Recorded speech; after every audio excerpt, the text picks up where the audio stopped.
Break के बाद स्वागत है आप सभी का। खबरों में आगे बढ़ते खबर देहरादून से है, जहां बीजेपी की संगठनात्मक मुद्दों पर चर्चा के लिए आगामी 25 जुलाई को दिल्ली में अहम बैठक होने जा रही है। वहीं जिसमें प्रदेश के मुख्यमंत्री धामी से लेकर प्रदेश के 5 सांसद, संगठन महामंत्री अजय के साथ बीजेपी अध्यक्ष महेंद्र भट्ट भी शिरकत करेंगे।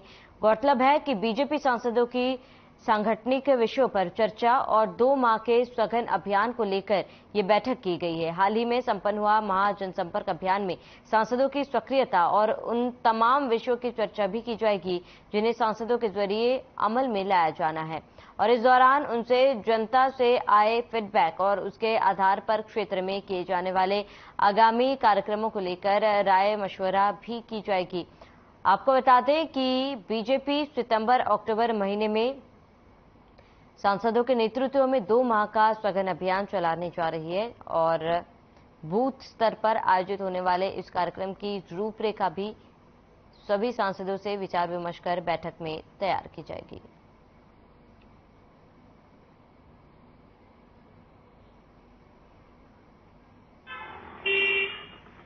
दिल्ली के अंदर हमारे सभी सांसदों के साथ रूटीन मीटिंग है और मीटिंग में आगामी दिनों के कार्यक्रमों में सांसदों की भूमिका,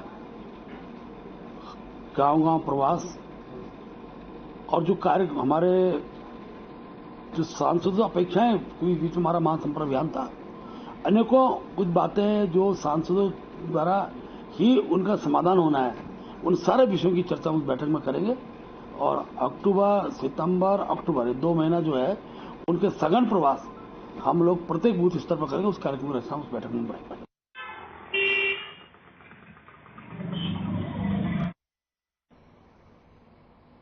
खबर देहरादून से है, जहां सीएम पुष्कर सिंह धामी ने शनिवार को काशीपुर में 28.63 करोड़ की 24 विभिन्न विकास योजनाओं का लोकार्पण एवं शिलान्यास किया है। वहीं मुख्यमंत्री ने प्रधानमंत्री आवास योजना शहरी के लाभार्थी आधारित नवनिर्मित 335 आवासों का लोकार्पण कर प्रतीकात्मक रूप से 5 लाभार्थियों को आवास की चाबी प्रदान की थी। वहीं मुख्यमंत्री ने इस योजना के तहत 1061 लाभार्थियों को प्रथम किस्त के रूप में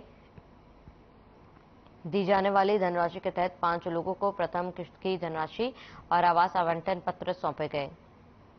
वहीं सीएम ने इस पर प्रधानमंत्री स्वनिधि योजना के तहत 5 लोगों को 50-50 हजार की धनराशि के चेक भी प्रदान किए हैं। सीएम ने कहा है कि यह कार्यक्रम इसलिए भी विशेष है क्योंकि एक ओर जहां आज प्रधानमंत्री आवास योजना के अंतर्गत 335 आवासों का लोकार्पण किया गया है, वहीं दूसरी ओर 1061 लाभार्थियों को पहली किस्त भी जारी की गई है।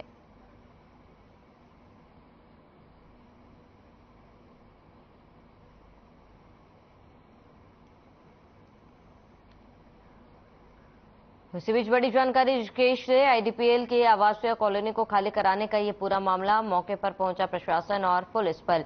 बड़ी जानकारी बता दें, लोगों ने विरोध प्रदर्शन किया, हरिद्वार रोड जाम कर प्रदर्शन किया। बड़ी जानकारी, अहम खबर आपको बता दें इस वक्त की बड़ी जानकारी, लोगों ने विरोध प्रदर्शन किया है। आईडीपीएल के आवासीय कॉलोनी खाली कराने का यह पूरा मामला, हरिद्वार रोड जाम कर प्रदर्शन किया गया। बड़ी खबर, अहम जानकारी आपको बता दें, आईडीपीएल आवासीय कॉलोनी को खाली कराने का ये पूरा मामला, मौके पर प्रशासन और पुलिस बल पहुंचे हैं, लोगों ने विरोध प्रदर्शन किया। बड़ी जानकारी ऋषिकेश से इस वक्त की बड़ी खबर, अहम जानकारी, हरिद्वार रोड जाम कर प्रदर्शन किया गया। इस वक्त की बड़ी खबर आपको बता दें, ऋषिकेश से आईडीपीएल आवासीय कॉलोनी को खाली कराने का ये पूरा मामला, मौके पर प्रशासन और पुलिस बल पहुंचा है, लोगों ने जमकर विरोध प्रदर्शन किया। तो मौके पर प्रशासन और पुलिस बल तैनात है और लोगों में रोष देखा गया। इसको लेकर लोगों ने विरोध प्रदर्शन भी किया है। हरिद्वार रोड जाम कर लोगों ने प्रदर्शन किया।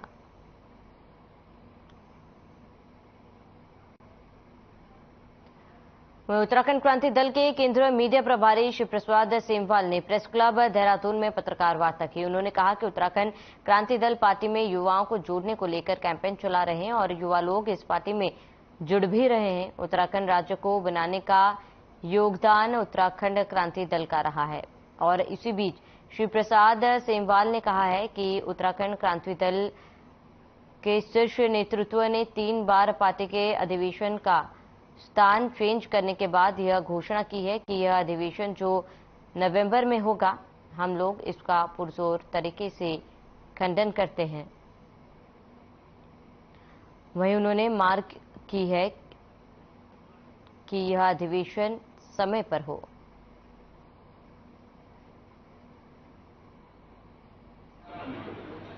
भाई अपने शीर्ष नेतृत्व पे हम कौन सवाल उठा रहा है? 80% कार्यकर्ता पदाधिकारी सवाल उठा रहे हैं, तो 2 गुट तो है ही नहीं भाई। हम अपने 4-6 लोग एक तरफ और हम सारे लोग एक तरफ, ऐसा तो नहीं होगा ना। बात वही है कि हम अपने जो 4-6 लोग हैं जो मनमानी कर रहे हैं, उनकी मनमानियों का विरोध करने के लिए मीडिया के सामने आए हैं। और हमारा यही कहना है साफ तौर पे कि यूकेडी उन निर्णयों के साथ नहीं है जो 2 निर्णयों के बारे में मैंने आपसे अभी चर्चा की। सर, हम कहीं से भी 2 गुट नहीं है, हम लोग पूरी पार्टी कोई भी व्यक्ति देख सकते हैं जो यूपीडी से स्टार्ट किया। उत्तराखंड के चर्चित अंकिता भंडारी हत्याकांड के दोषियों को कड़ी सजा दिलाने और इसकी सीबीआई जांच की मांग को लेकर कांग्रेस पार्टी इन दिनों प्रदेश में स्वाभिमान न्याय यात्रा निकाल रही है। बीते दिन पहले शाम को यात्रा के बाद एक बैठक को संबोधित करते हुए कांग्रेस के प्रदेश अध्यक्ष करण महारा ने मौजूदा बीजेपी सरकार पर अंकिता भंडारी के गुनहगारों को बचाने का आरोप लगाया है। वहीं अमकेश्वर विधानसभा से बीजेपी विधायक रेणु बिष्ट की कार्यप्रणाली पर सवाल उठाते हुए उन्होंने ये भी कहा है कि इस मामले में रेणु बिष्ट ने महत्वपूर्ण सबूत नष्ट किए हैं, लिहाजा उनकी गिरफ्तारी भी होनी चाहिए।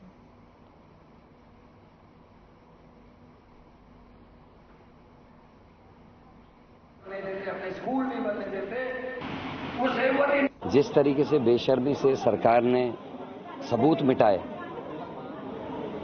फॉरेंसिक जांच के सबूतों को हटाया गया, डोजर चलाया गया, आग लगाई गई, अंकिता के बिस्तर को स्विमिंग पूल में डाला गया, जबकि आप सब जानते हैं इस बात को, जब कहीं अपराध होता है उस एरिया को सील कर दिया जाता है, बंद कर दिया जाता है ताकि वहां कोई ना जाए। लेकिन विधायक जो है, स्थानीय विधायक, उसने वहां डोजर भेजा। आज तक विधायक से मतलब पूछताछ तक नहीं हुई, उसको गिरफ्तार नहीं किया गया। डीएम ने 2 बार अपने वक्तव्य बदले। कांग्रेस पार्टी लगातार निकाल रही है और हम लोग लगातार अंकिता भंडारी मामले पे सरकार से सवाल पूछ रहे हैं कि ऐसी क्या बात है, हमारे प्रदेश के जो मुख्यमंत्री हैं और प्रदेश के जो ये सरकार है, इनके स्वाभिमान को क्या हो गया है।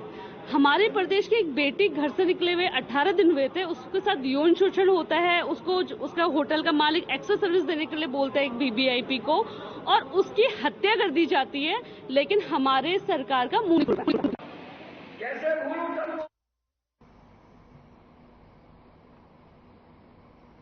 खबर मंगलूर से है, जहां जलभराव की समस्या को लेकर मंडावली और नारसन खुर्द के ग्रामीणों के विवाद को लेकर ज्वाइंट मजिस्ट्रेट अभिनव शाह ने निरीक्षण किया। दरअसल पिछले दिनों हुई मूसलाधार बारिश से मंगलूर के मंडावली और नारसन खुर्द सहित गांव के जंगलों में बरसात का पानी भर चुका है, जिसकी निकासी को लेकर दोनों गांव के ग्रामीणों में तनाव की स्थिति पैदा हो गई थी, जिसको देखते हुए भारी पुलिस बल तैनात किया गया था। वहीं मामले का संज्ञान लेते हुए ज्वाइंट मजिस्ट्रेट अभिनव शाह भी मौके पर पहुंचे और लोगों को समझाकर मामला शांत कराया था। साथ ही क्षेत्र का निरीक्षण किया, जिससे पानी को निकाला जा सके और लोगों की समस्या को दूर किया जा सके।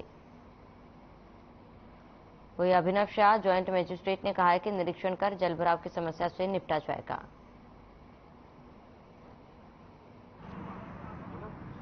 में जल भराव की समस्या है दोनों गांवों में, तो उसके लिए दोनों साइड से नाले के खुदाने की हम कोशिश कर रहे हैं। तो जो भी यहाँ कल्वर्ट्स बंद थे तो वो खुलवा रहे हैं। आगे इसका जो भी समाधान होगा दोनों को बिठा के करेंगे। लेकिन सर हाँ, तो वही मैं अभी निरीक्षण करने जा रहा हूँ। अगर ऐसा होगा तो जो भी पानी कहाँ से निकल सकता है वो हम देखेंगे, तो उसकी निकासी करवाएंगे। बाकी जैसे कि आपको बताइए, प्राकृतिक आपदा है, बहुत ही ज़्यादा बारिश हुई है, तो उस चक्कर में सभी जगह बहुत ज़्यादा पानी भरा है। सिर्फ मंडावली नहीं है, आप देखेंगे पूरे एरिया में बहुत ज़्यादा खेतों में पानी भरा रहता है। रुड़की तहसील में भारतीय किसान यूनियन का धरना प्रदर्शन दूसरे दिन भी लगातार जारी है। इसके साथ ही भारतीय किसान यूनियन टिकैत के किसानों ने सरकार के खिलाफ नारेबाजी भी की गई। किसानों की मांग है कि बरसात के कारण जिन किसानों का नुकसान हुआ है, सरकार के द्वारा उन्हें मुआवजा मिलना चाहिए। बता दें कि कुछ दिन पहले रुड़की क्षेत्र में भारी बरसात हुई थी, जिस कारण किसानों की फसल काफी ज्यादा खराब हो गई थी। वहीं फसल खराब होने पर भारतीय किसान यूनियन टिकैत के द्वारा बीते रोज तहसील परिसर में धरना प्रदर्शन शुरू कर दिया गया और किसान नेता संजय चौधरी ने कहा है कि अगर मांग नहीं पूरी हुई तो किसानों के द्वारा बड़ा आंदोलन किया जाएगा और हाईवे को जाम कर दिया जाएगा। ये कल से चल रहा और ये जब तक चलेगा, जब तक किसानों की समस्या का समाधान हो। क्या क्या नुकसान किसानों को हुआ है? नुकसान तो बहुत मोटा हो गया, 100% फसलें नष्ट होगी, बहुत बड़ा क्षेत्रफल में बिल्कुल फसलें नष्ट होगी और बिजली की हालत खराब है और कर्जे की कहाँ से दें? जब फसलें नष्ट होगी तो ये रोटी कहाँ से खाओ? रोटी का संकट आ कर्जे तो कहाँ से दें? मंगलौर कस्बे में जिला पूर्ति अधिकारी मुकेश पाल ने अपनी टीम के साथ कस्बे में राशन दुकानों का औचक निरीक्षण करने पहुंच गए। खाद्य पूर्ति अधिकारी के औचक निरीक्षण के बाद राशन डीलरों में खलबली मच गई। मौके पर निरीक्षण करने पहुंचे जिला खाद्य पूर्ति अधिकारी ने राशन की दुकान बंद पाए जाने पर 2 राशन डीलरों के खिलाफ कार्रवाई करते हुए दुकानों को सीज कर दिया और उसके साथ ही अन्य राशन दुकानों के दस्तावेजों की भी जांच की गई। वहीं जिला पूर्ति अधिकारी मुकेश पाल ने बताया है कि कई दिनों से शिकायत भी मिल रही थी कि मंगलौर क्षेत्र में राशन की दुकानें समय पर राशन वितरण नहीं कर रहे हैं और शिकायत के बाद कार्रवाई करते हुए मंगलौर कस्बे में स्थित राशन डीलरों की दुकानों का औचक निरीक्षण किया गया। साथ ही उनके राशन वितरण रजिस्ट्रों की जांच की गई और बकाया राशन की विस्तृत जानकारी ली गई। लगातार हम हर महीने चेकिंग करते हैं, लेकिन कुछ स्पेसिफिक शिकायतें मेरे पास आ रही थी, स्पेशली मैंगलोर एरिया से। इसमें ये कह रहे थे कि बायोमेट्रिक भी कम हो रहा है और लोगों को राशन में भी दिक्कत हो रही है। तो इसी क्रम में मैं आज फील्ड में आया था और मंगलौर और रुड़की शहर में पाटली गुज्जर एक गाँव है, वहाँ पर 3 दुकानदार हैं हमारे। आबिद है और 2 दुकानदार और है, नाजिब करके है और एक और है। तो 3 दुकान हमारे इसके रुड़की के दानिश के थे, उनकी दुकानों पे चेकिंग की। और यहाँ पर हमने एक रफ़ी है, खुशनसीब आलम है, सोबिद है और एक लड़का और है रोहित नाम करके, खुशनसीब। हाँ, तो इन सभी की दुकानों पे चेकिंग की थी, जिसमें से मुझे 2 दुकानें मैंने सीज की। खबर अल्मोड़ा से है, जहां बंदरों ने आतंक मचाया हुआ है, जिसको लेकर बंदरों की बढ़ती संख्या पर लगाम लगाने के लिए अल्मोड़ा में बंदरों का बधियाकरण किया जा रहा है। अल्मोड़ा में एनटीडी स्थित रेस्क्यू सेंटर में प्रतिदिन 50 से ज्यादा बंदरों का बधियाकरण हो रहा है। वहीं रेस्क्यू सेंटर में अल्मोड़ा सिविल स्वयं और पिथौरागढ़ से पकड़े गए बंदरों का बधियाकरण किया जा रहा है। वहीं रेस्क्यू सेंटर में बधियाकरण करने के बाद बंदरों को दूर जंगलों में छोड़ा जाएगा। इस रेस्क्यू सेंटर में अभी तक 3 डिवीजनों से बंदर आए थे। एक तो अल्मोड़ा डिवीजन, एक हमारा अपना डिवीजन सिविल स्वयं अल्मोड़ा और एक पिथौरागढ़ से यहाँ बंदर आ रहे हैं और बधियाकरण का काम प्रगति पर।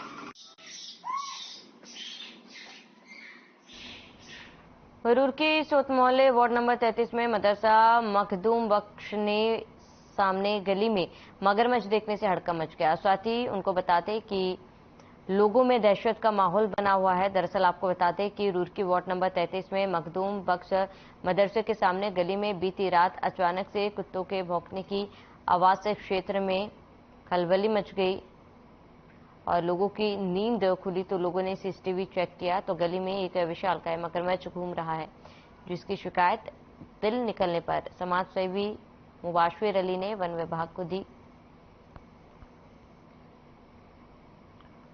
और वन विभाग के कर्मचारियों ने मौके पर आकर जांच पड़ताल की।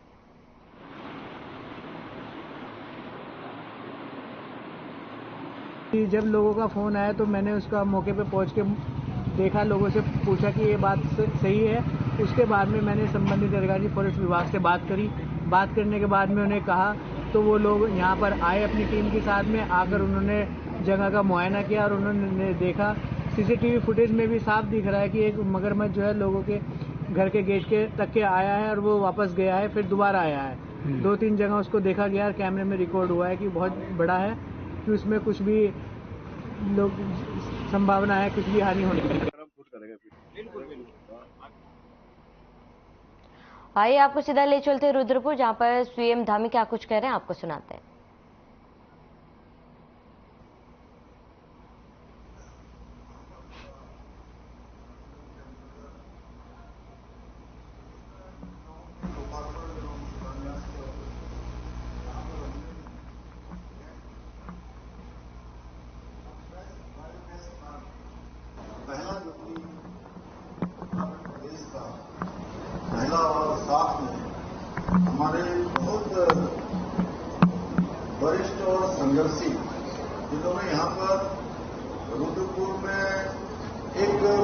नजूल की जमीन को नियमितीकरण के लिए अलग जगाने का काम किया। उनके नाम से आज स्वर्गीय सुभाष चतुर्वेदी जी का सभागार बना है। उसके लोकार्पण के अवसर पर अभी आपने जिनको सुना, हमारे नैनीताल उधम सिंह नगर क्षेत्र के लोकप्रिय सांसद एवं भारत सरकार के रक्षा एवं पर्यटन मंत्री आदरणीय अजय भट्ट जी, और आज जिन्होंने एक संकल्प लिया था, और संकल्प स्वयं के लिए नहीं बल्कि संकल्प इस रुद्रपुर के लिए लिया था कि अगर ये सब काम होंगे तो काम होने के बाद ही मैं अपनी कुर्सी पर बैठूंगा, और 56 माह बाद आज वो अपनी कुर्सी पर विराजमान हुए। ऐसे हमारे बहुत ही, मैं कहूँ, सहज, सरल, और सच में कभी ऐसा लगता नहीं कि वो यहाँ के मेयर होंगे। एक सामान्य जन की तरह, एक सामान्य कार्यकर्ता की तरह लगातार लोगों के बीच में रहने वाले हमारे मेयर भाई रामपाल सिंह जी, इस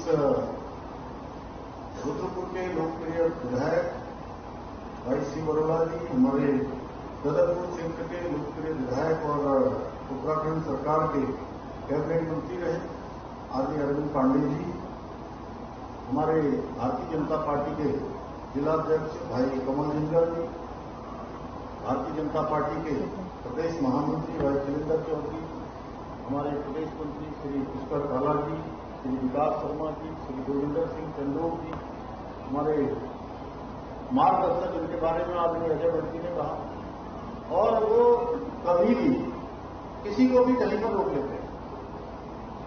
उनके पास हम सब के लिए, क्योंकि उन्होंने इस पार्टी को सीखने का काम किया, और मैं कह सकता हूं कि इस पार्टी की न्यू फाउंडर मेंबर ऐसे हम सब के मार्गदर्शक पिता तुल्य हमारे बुजुर्ग आदरणीय डीएम मिश्र जी, हमारे सुभाष चतुर्वेदी जी के सुपुत्र, और जिनसे बहुत लंबे समय से मेरा व्यक्तिगत संपर्क रहा है, आदरणीय समीर चतुर्वेदी जी, भाई विवेक सक्सेना जी, और इच्छा क्षेत्र के पूर्व विधायक